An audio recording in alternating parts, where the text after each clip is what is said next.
নমস্কার, যুক্তি তর্ক সঙ্গে অঙ্কই আপনাদের স্বাগত। আপনাদের সঙ্গে আমি অর্কপ্রভ সরকার। সবার আগে আরো একবার আপনাদের কৃতজ্ঞতা জানাই, আপনারা যেভাবে আমার অনুষ্ঠানকে সমর্থন করছেন। আগামী দিনেও আপনাদের সহযোগিতা থেকে বঞ্চিত হব না এই আশা করি। আপনারা যে ডিভাইসেই আমার অনুষ্ঠান দেখেন না কেন, সাবস্ক্রাইবার বাটনের পাশে থ্যাঙ্কস বাটন, তাতে ক্লিক করলেই সুপার থ্যাঙ্কস। শুভেন্দু অধিকারীর খাস তালুক নন্দীগ্রামে অভিষেক বন্দ্যোপাধ্যায় সেবাশ্রয় করেছেন, সাংবাদিক বৈঠক করেছেন এবং ব্যঙ্গের সুরে বলেছেন সেবাশ্রয় প্রকল্পের সহায়তা শুভেন্দু অধিকারীর পরিবারের সদস্যরাও কোনো না কোনো দিন নেবেন। শুভেন্দু বাবু অবশ্য অভিষেকের এই সফরকে গুরুত্ব দিতেই চাননি। তিনি বলছেন 5 বছর এখানে বিজেপির বিধায়ক, উন্নয়নের খতিয়ান কোথায়? এই শুভেন্দু অধিকারী যখন তৃণমূলে ছিল উন্নয়ন খতিয়ান পেশ করত। আপনারা প্রশ্ন করুন, এই শুভেন্দু অধিকারী যখন তমলুকের সাংসদ ছিল, যখন 16 থেকে 21 নন্দীগ্রামের বিধায়ক ছিল, প্রতি বছর উন্নয়নের খতিয়ান মানুষের কাছে তুলে ধরত। বিজেপি যাওয়ার পর থেকে উন্নয়নের খতিয়ান কোথায়? আপনার কাজ কোথায়? আপনার রেজাল্ট কোথায়? আপনি যে বুক চাপড়ে 1956 বলে বেড়ান, আপনি 1956টা কাজের হিসেব দিন 5 বছরে। 19টা রাস্তার কাজের হিসেব দিতে পারবেন? 56টা মানুষের বাড়িতে ছাদ তৈরি করেছেন তার হিসাব দিতে পারবেন?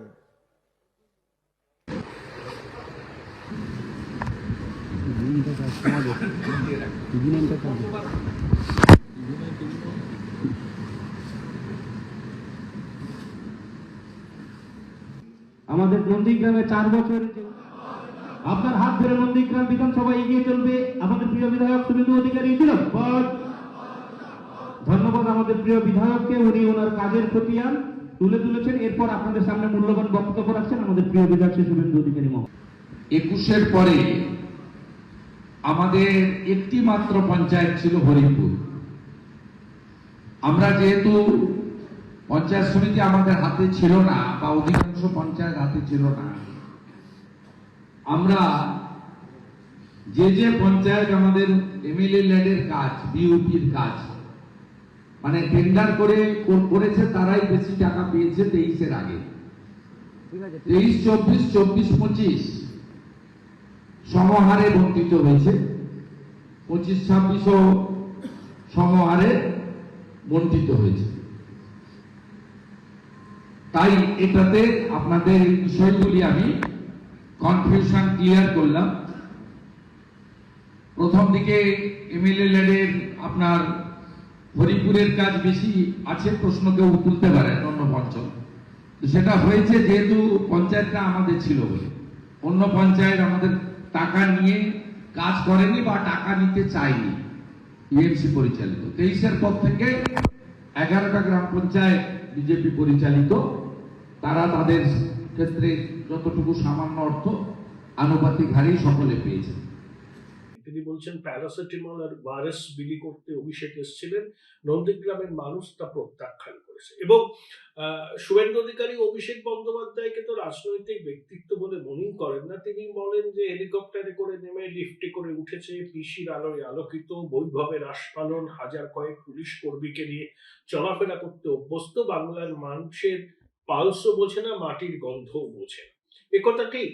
অভিষেক 2011 সালে রাজনীতির রয়ের সঙ্গেও তার কোনো পরিচিতি ছিল না এবং ছাত্র আন্দোলন, ট্রেড ইউনিয়ন আন্দোলন, বিরোধী আন্দোলন কোনো কিছুই করেননি। তার যাবতীয় আস্ফালনের নেপথ্যে মমতা বন্দ্যোপাধ্যায়ের প্রশ্রয় এবং তিনি তৃণমূল কংগ্রেসের এয়ার অ্যাপারেল। তাই অভিষেক বন্দ্যোপাধ্যায়ের নন্দীগ্রাম সফরকে শুভেন্দু যে গুরুত্বই দিচ্ছেন না, তার সব থেকে বড় প্রমাণ নিজের দাদার ছেলে দেবদীপ অধিকারী, তার ভাইপো অভিষেক বন্দ্যোপাধ্যায়ের নন্দীগ্রাম সফরের আগেই তাকে নন্দীগ্রামের মাটিতে নামিয়েছিলেন শুভেন্দু। শুভেন্দু সাফ কথা, অভিষেক ব্যানার্জিকে তিনি নেতা বলেই মনে করেন না, তাকে মোকাবিলা করার জন্য তার প্রয়োজন নেই, তার তথাকথিত অরাজনৈতিক ভাইপোই যথেষ্ট অভিষেক বন্দ্যোপাধ্যায়কে চ্যালেঞ্জ ছুটতে। দেবদীপ অধিকারী সামাজিক কাজের সঙ্গে যুক্ত, একটু রাজনীতি করেন এবং কাকা অন্তপ্রাণ, খুবই তাৎপর্যপূর্ণ। বাংলার রাজনীতির প্রভাবশালী ভাইপোর বিরুদ্ধে একেবারে আনকোড়া দেবদীপ, যিনি শুভেন্দুর দাদার ছেলে, তাকে মাঠে নামানো, এ হচ্ছে সরকারি ভাইপোর সঙ্গে একদম আনকোড়া ভাইপোর সম্মুখ সম। আরেকটা জিনিস দরকার এখানে বলা, অভিষেক বন্দ্যোপাধ্যায় নন্দীগ্রামে সাংবাদিক বৈঠক করে বলেছেন ইডির সাহস হলো না কেন আইপ্যাকের অন্য দপ্তরে তল্লাশি চালানো। এখানে বলে রাখা ভালো, প্রতীক জৈন যেভাবে অভিষেক বন্দ্যোপাধ্যায়ের সঙ্গে অঙ্গাঙ্গিভাবে জড়িত, আইপ্যাকের অন্য ডাইরেক্টররা কি সেরকম ভাবে জড়িত? প্রতীক জৈনের স্ত্রী শেক্সপিয়ার সহনী থানায় আইপ্যাকের বিরুদ্ধে অভিযোগ করেছেন। সেই অভিযোগের 24 ঘন্টা বাদে আইপ্যাক একটা, তাদের কোনো স্বাক্ষর নেই, বিবৃতি দিয়ে জানিয়েছে কেন্দ্রীয় তদন্তকারী সংস্থার সঙ্গে সর্বতোভাবে সহায়তা করতে তারা প্রস্তুত। এর থেকে কি এটা প্রমাণিত হয় না যে আইপ্যাকের মধ্যেও দ্বন্দ্ব দেখা দিয়েছে? প্রতীক জৈনের সঙ্গে তার অন্য 2 ডাইরেক্টরের সম্পর্ক খুব একটা মধুর নয়। বিমলদা, অভিষেক বন্দ্যোপাধ্যায়ের নন্দীগ্রাম সফর, শুভেন্দু অধিকারীকে কটাক্ষ যে সেবাশ্রয় প্রকল্পের সহায়তা একদিন না একদিন অধিকারী পরিবারের সদস্যদেরও নিতে হবে। তো শুভেন্দু কিন্তু একটা, আমি মনে করি এটা মাস্টার স্ট্রোক, অভিষেককে কোনো গুরুত্ব না দিই মকর সংক্রান্তির দিন দেবদীপ অধিকারী, শুভেন্দুর দাদা কৃষ্ণেন্দুর ছেলে, শুভেন্দুর ভাইপো, তাকে নন্দীগ্রামে পাঠিয়েছিলেন। আমি শুভেন্দুকে জিজ্ঞাসা করেছিলাম, এ কি সরকারি ভাইপোর বিরুদ্ধে তোমার ভাইপো? তখন শুভেন্দু বলেছেন যে এটা তাচ্ছিল্য। কিভাবে দেখেন? না, একটা কথা আছে, সেটা হচ্ছে পলিটিক্স তো এক ধরনের, কি বলবো, মানে পারসেপশনের তো লড়াই। হুম। এখন আপনার কি পারসেপশন, আমার কি পারসেপশন, সেটা ম্যাটার করে না। যদি পারসেপশন থাকে, সাধারণ মানুষের মধ্যে পারসেপশন তৈরি করা যায় বা পারসেপশনটাকে বদলানো যায় রাজনীতিতে, সেটা কিন্তু আলটিমেটলি সবাইকে ডিভিডেন্ড দেয়। এখন একজন নন্দীগ্রামে গিয়ে বলছে যে সেবাশ্রয় প্রকল্পের সুবিধে অধিকারী পরিবারকে একদিন নিতে হবে। এই কথাটা যে কথার কথা, এটা সাধারণ মানুষ বোঝে, বিশেষত মেদিনীপুর এলাকার মানুষ। ইট মিনস যে তোমার বর্তমান যে স্বাস্থ্য কাঠামো সেটা পুরো ভেঙে গেছে। বর্তমান হাসপাতালে কোনো চিকিৎসা হয় না। তোমার সুপার স্পেশালিটি হসপিটালগুলোতে গরু চড়ছে। কোথাও বিশাল বিশাল বাড়ি তৈরি হয়ে গেছে, কারণ বাড়ি তৈরি হলে কাটমানিটা খুব তাড়াতাড়ি পাওয়া যায়। সেখানে ডাক্তার নেই, সেখানে চিকিৎসা নেই। গোটা মেদিনীপুর জেলায়, আমি নিজে গিয়ে দেখেছি, পূর্ব মেদিনীপুর জেলায় বিশেষত সবকটা হসপিটাল, নন্দীগ্রামের হসপিটালকেও বলা হয় সুপার রেফারেল হসপিটাল। ভালো করে শুনে রাখুন, নন্দীগ্রামে একটা সুপার স্পেশালিটি হসপিটাল বানিয়েছে, লোকাল লোকজন চেষ্টা করে বলে এটা হচ্ছে সুপার রেফারেল হসপিটাল, কারণ ওখান থেকে রোগী গেলেই পাঠিয়ে দেওয়া হয় তমলুকে। তমলুকে প্রবল চাপ, ফলে এন্টায়ার রাজ্যের স্বাস্থ্য ব্যবস্থা পুরোটাই ভেঙে গেছে। মেদিনীপুরের স্বাস্থ্য ব্যবস্থা ততই বড়। সেখানে কেউ যদি সেবাশ্রয়, কি আশ্রয়, এইসব তাতে মানুষ কোনো আশ্রয় নেবে না। এটা মেদিনীপুরের এবং পশ্চিমবঙ্গের সচেতন মানুষ বোঝে বলেই এরা এখনো এই কাণ্ড করে চলেছে। কিন্তু এদের তো কিছু করার নেই, এরা জানি যে এরা সব শেষ করে ফেলেছে। এখন মানুষ প্রশ্ন করার জন্যই মানুষের গলা থেকে ধরে। আর শুভেন্দু অধিকারী অনেক ম্যাচিওর স্টেপ নিয়েছে, তার কারণ উনি গুরুত্বই দেননি। আচ্ছা, গুরুত্ব যার নেই তাকে দেবেন কেন? গুরুত্ব অবশ্যই কোন কোন ক্ষেত্রে গুরুত্ব আছে। পশ্চিমবাংলার টাকা চুরি, পশ্চিমবাংলায় যে দুর্নীতি, এসবকে নিশ্চয়ই গুরুত্ব দেওয়া হবে। তার সঙ্গে যে লোকগুলো যুক্ত, তার সেও গুরুত্ব পাবে, তাকে গুরুত্ব দিয়ে জেলে পাঠানো হবে। কিন্তু কে কোথায় কি বললো সেই কথার উপর বেশি গুরুত্ব দিতে গেলে না মূল ফোকাসটা নড়ে যাবে। সুতরাং শুভেন্দু অধিকারী গুরুত্ব দেননি, অত্যন্ত ম্যাচিওর পলিটিশিয়ানের ভূমিকা পালন করেছেন। অনেকে বলছেন এখনো বিজেপির কেন্দ্রীয় নেতৃত্ব ভাবছেন অভিষেক বন্দ্যোপাধ্যায় নিজের পক্ষে অজিত পাওয়ার হবেন, সেই জন্য তার বিরুদ্ধে কঠোর পদক্ষেপ নিতে চাইছেন না। যদিও বিজেপির বাংলার নেতারা অনেকেই চাইছেন যে সত্যিকারের কঠোর পদক্ষেপ নেওয়া হোক। এত অভিযোগ থাকা সত্ত্বেও কিভাবে তিনি আইনের আওতার বাইরে থাকেন, যেখানে কেজরিওয়ালকে জেল যেতে হয়, যেখানে হেমন্ত সোরেনকে জেল যেতে হয়, সেখানে এই প্রভাবশালী ভাইপো কিসের সুরক্ষা পান কেন্দ্রীয় সরকারের কাছ থেকে? তাহলে কি অজিত পাওয়ার হতে পারেন এই সম্ভাবনা এখনো মনে করছে অমিত শাহ? এটা নিতান্তই গল্প কথা বলেই আমার মনে হয়। তার কারণ পশ্চিমবঙ্গে যে রাজনৈতিক পরিস্থিতি তৈরি হয়েছে, এবং একজন দীর্ঘদিনের রাজনৈতিক চর্চাকারী এবং সাংবাদিক হিসেবে আপনিও সেটা লক্ষ্য করছেন, আপনার একাধিক বক্তব্যও আমি দেখেছি যে এই পশ্চিমবঙ্গে এবারে পরিবর্তনের জোরদার হাওয়া বইছে। হাওয়া নেই, ওটা ঝড়ে পরিণত হচ্ছে। মানুষ পরিষ্কার বলছে এদের হাত থেকে মুক্তি চাই। আমি কয়েকদিন আগে মেদিনীপুর এবং তমলুকের বিস্তীর্ণ অংশে, প্রতিটি বিধানসভার বিভিন্ন অংশে ঘুরেছি। প্রত্যেক মানুষ দেখা হলে হাত ধরে বলছে স্যার করুন, এদের বদলানো আর পারা যাচ্ছে না। ঠিক বিহারে লালু রাবড়ির জমানা যা হয়েছিল। ফলে এক্ষেত্রে এরা কে কোথায় যাবে এগুলো নিয়ে আমাদের কোনো মাথা ব্যথা নেই। আর ইডি সিবিআই একটা কি বলবো এমন একটা সংস্থা যার কাজে হস্তক্ষেপ করা হয় না, কেন্দ্রীয় সরকারও করে না, ফলে তারা তাদের মতো কাজ করে চলেছে। আশা করব করবে না বিমলদা, নামেই হুম। স্বশাসিত, কেন্দ্রীয় সরকারের অঙ্গুলি হেলন ছাড়া তারা চলে না। এক সময় ছিল, কিন্তু এখনকার সরকার যথেষ্ট অটোনমি দিয়েছে। এক সময় কেস প্যারোট ছিল সিবিআই, কিন্তু এখন যথেষ্ট তাকে অটোনমি দেওয়া হয়েছে, তাকে কাজের কথায় কথায় হস্তক্ষেপ করা হয় না। এবং বলা এটা পরিষ্কার আমি বলে দিই, কেন অ্যারেস্ট করছে না কি করবে সেটা ইডি সিবিআই ভালো বলতে পারবে। আমি একজন সাধারণ ব্যক্তি হিসেবে, নাগরিক হিসেবে বলতে পারি যে অন্যায় করলে তার কঠোর সাজা হওয়া বাঞ্ছনীয়। আর ফাইল ছিনতাই কেসে ইডি যে ভূমিকাটা নিয়েছে সেটা দেখে পশ্চিম বাংলার মানুষ কিন্তু আশায় বুক বাঁধছে। তারা ভাবতে শুরু করেছে যে কঠোরতম ব্যবস্থা অতি দ্রুত নেওয়া হবে। আর সবচেয়ে বড় কথা, আমাদের এই যে সেটিং থিওরি যেটা সিপিএম কংগ্রেস সুচারুভাবে চালিয়ে দিয়েছে অথচ নিজেরা সেটিং করে, এর কোনো মানে হয় না।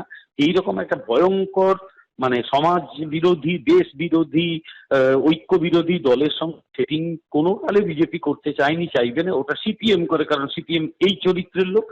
কংগ্রেস করে, কংগ্রেসের নেতা রাহুল গান্ধী আজ অব্দি পশ্চিমবাংলায় যা যা ঘটেছে তার এক ফোঁটা নিন্দে করেননি, বলে সেটিং ওরা করছে, সেটিং বিজেপি করছে না। আর অজিত পাওয়ার কি হবে সেটা অন্য ব্যাপার। অজিত পাওয়ার ছেড়ে বেরিয়ে এসেছেন। অজিত পাওয়ার এখন একটা গুরুত্বপূর্ণ পার্টনার এনডিএ। অন্য কেউ অজিত পাওয়ার হবেন কিনা আমি জানি না, কিন্তু আইনের চোখে যিনি অপরাধ করেছেন তাকে সাজা পেতে হবে। ইডি তাকে সাজা দেবে, সিবিআই সাজা দেবে, আমি এতে বিশ্বাস করি। মহারাষ্ট্রে সেচ দুর্নীতিতে অজিত পাওয়ারের নাম জড়িয়েছিল, তার বিরুদ্ধে ইডি অভিযান হয়। যেই তিনি এনডিএ শরিক হলেন, তিনি ওয়াশিং মেশিনে সাফ হয়ে গেলেন। দেখো, তার বিরুদ্ধে কিন্তু দিয়েছে সিবিআই, রিপোর্ট সাবমিট করেছে এবং কোর্ট সেটা অ্যাকসেপ্ট করেছে।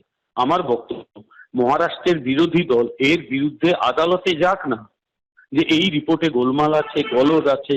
অনেক রিটায়ার্ড পুলিশ অফিসার তো শুনেছি কংগ্রেসের সঙ্গেও যোগাযোগ রাখেন, সবাই নয়, কিছু যোগাযোগ রাখেন। তো তাদেরকে দিয়ে কোর্টে যাওয়াক না, তারা দেখে বলে দিক যে এখানে কোথায় গোলমাল আছে। এটা তো আমাদের দেশে কোর্ট তো স্বাধীন আদালত, এর বিরুদ্ধে আদালতে কেন যাচ্ছে না? কেন খালি পাবলিক ডোমেইনে চলে আসছে এরা, খালি ফেসবুক হোয়াটসঅ্যাপ ইউজ করছে কেন? সোশ্যাল মিডিয়াতে হইচই করে লাভ কি? তারা কোর্টে যাক। নির্বাচন কমিশনের ভূমিকা নিয়ে কিন্তু এবার মানুষের মনে অসন্তোষ জাগছে। তার কারণ মাধ্যমিকের অ্যাডমিট কার্ডকে তারা প্রামাণ্য নথি হিসাবে গ্রহণ করতে রাজি হচ্ছে না। মাধ্যমিকের অ্যাডমিট কার্ডে হচ্ছে বয়সের একটা শংসাপত্র, আমরা দীর্ঘদিন ধরে এটাকে প্রামাণ্য একটা নথি হিসাবে ব্যবহার করেছি।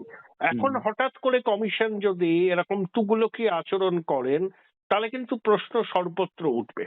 কিভাবে দেখেন? আমি একটা কথা বলি, সেটা হচ্ছে বিগত 1-2 মাস ধরে এই বিভিন্ন শংসাপত্রের জন্য বিভিন্ন পুরসভা, স্কুলে, অন্যান্য জায়গায়, ডিএম এর অফিসে, এর অফিসে রেসিডেন্সিয়াল সার্টিফিকেট, অমুক সার্টিফিকেট, তুসুক সার্টিফিকেট নিতে কিলোমিটার লাইন পড়েছিল, আপনি দেখেছেন তো।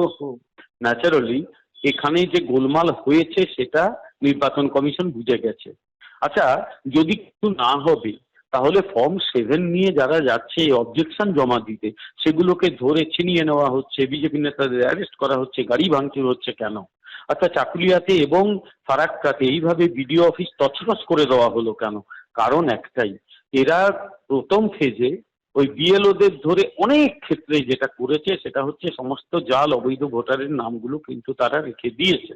এখন যেহেতু বিজেপি তাদের বিরুদ্ধে কমপ্লেন করতে যাচ্ছে, এরা সেখানে হইচই করে সেগুলোকে জমা দিতে দেবে না বলে সিদ্ধান্ত নিয়েছে। কিন্তু একটা বিষয় এদের জেনে রাখা উচিত, যতক্ষণ না একটা মানে অবৈধ ভোটারের নাম ভোটার লিস্ট থেকে বাদ যাবে ততক্ষণ নির্বাচন হবে না, এটা আমাদের দাবি। এবং নির্বাচন কমিশনে আমরা বলে রেখেছি, একটা কমপ্লিটলি ঠিকঠাক ভোটার লিস্ট করতে হবে। বেআইনি অবৈধ ভোটার যেন তাতে না থাকে। তাতে যদি নির্বাচন লাগুক, যত সময় লাগে লাগুক, আগে ভোটার লিস্ট তৈরি হবে, তারপর নির্বাচন হবে। সেটা যদি 1 বছর লেগে যায়, 1 বছর লেগে যায়। তার মানে অটোমেটিক্যালি এই সরকারের মেয়াদ শেষ হলে রাষ্ট্রপতি শাসন জারি হয়ে যাবে। হতেই পারে, সে তো আইন সংবিধান অনুযায়ী ব্যবস্থা নেওয়া হবে, তাতে আরো ভালো হবে, তাতে খুব ভালো করে ভোটার লিস্টটা তৈরি হতে পারবে। একবার শুধু এসআইআর শুরু হতে দেখা গেল যে হাকিমপুর বা অন্যান্য বর্ডারে কিলোমিটার পর কিলোমিটার লাইন পালানোর হয়েছে, তারপর হয়তো লাইনটা কলকাতা অব্দি চলে আসবে আর কি, বাংলাদেশ পালানোর জন্য। হয়তো আপনাকে তার জন্য অনেক বেশি প্রতিবেদন প্রকাশ করতে হবে, সেটা হতে পারে, সেটাই হোক। আপনাদের অনেকেই বলেছেন যে কেন্দ্রীয় হস্তক্ষেপ দরকার বাংলায় সুষ্ঠু গণতান্ত্রিক নির্বাচন হতে গেলে। এখন নির্বাচন কমিশন আপনারা যে বলছেন যে নো এসআইআর নো ভোট, অর্থাৎ পূর্ণাঙ্গ সঠিক ভোটার তালিকার হলেই তবে ভোট, তাহলে তো এটা কেউ যদি বলেন যে আপনাদের এজেন্ডা কমিশন পরোক্ষে রূপায়িত করতে চাইছে এবং সেই জন্যই তারা একটা যে কোনো ছুতোয় বলবে যে এখন এসআইআর করা সম্ভব হচ্ছে না। আচ্ছা, আপনার একটা কথা বলি, আমরা যদি ঠিক দাবি করি হুম, আর নির্বাচন কমিশন যদি সেই দাবিটা মেনে নেয়, তাহলে দোষটা আমাদের কি? আমরা দাবি করছি নির্ভুল ভোটার তালিকা। তৃণমূল কংগ্রেস এসআইআর এর বিরোধিতা করলো। তৃণমূল কংগ্রেসের দাবি বেআইনি, আমাদের দাবি আইনসঙ্গত। আমাদের দাবি আইনসঙ্গত, ওদের দাবি বেআইনি, কারণ বিহারে অনেক বাধা দিয়েও তারা কিন্তু এসআইআর আটকাতে পারেনি, ভোট হয়েছে। পশ্চিমবঙ্গের সঙ্গে আরো 11টা রাজ্যে কিন্তু ভোটার তালিকা সংশোধনের কাজ চলছে। আপনি একটা আমাকে উদাহরণ দিন কি হয়েছে, পশ্চিমবঙ্গে হচ্ছে কেন? তৃতীয় হচ্ছে, আমাদের দাবি হচ্ছে সমস্ত অবৈধ ভোটারের নাম বাদ দিতে হবে। নির্বাচন কমিশন সেই একই দাবি যদি মেনে নেয়, তাহলে অন্যায়টা কি হলো? তাহলে কি সেই আন্ডারস্ট্যান্ডিং এর প্রশ্ন আসবে? আমার সঠিক দাবি যদি নির্বাচন কমিশন মেনে নেয়, তাহলে তো ঠিকই আছে। আমি তাই বলছি যে আসলে এরা হেরে যাবার ভয় পাচ্ছে যে আর 3 মাস পরে এই সরকারটা প্রাক্তন সরকার হয়ে যাবে, এই মুখ্যমন্ত্রী প্রাক্তন মুখ্যমন্ত্রী বলা হবে, এবং সবচেয়ে বড় কথা, একবার ক্ষমতা থেকে গেলে এই দলটার নাম নিশান বলে কিচ্ছু থাকবে না। এইটাই ভয় এদের, এই ভয় এদের গ্রাস করে গেছে, কিছু করার নেই। কিন্তু এই যে বললাম, ছাগলের ইচ্ছায় তো আর বলি বন্ধ হয় না, তাই এদের ইচ্ছায় এসআইআর বন্ধ হবে না, ওটা চলবে। Thank you Bimal da, thank you. ধন্যবাদ। Join Indian Institute of Hotel Management now. Right choice, right decision.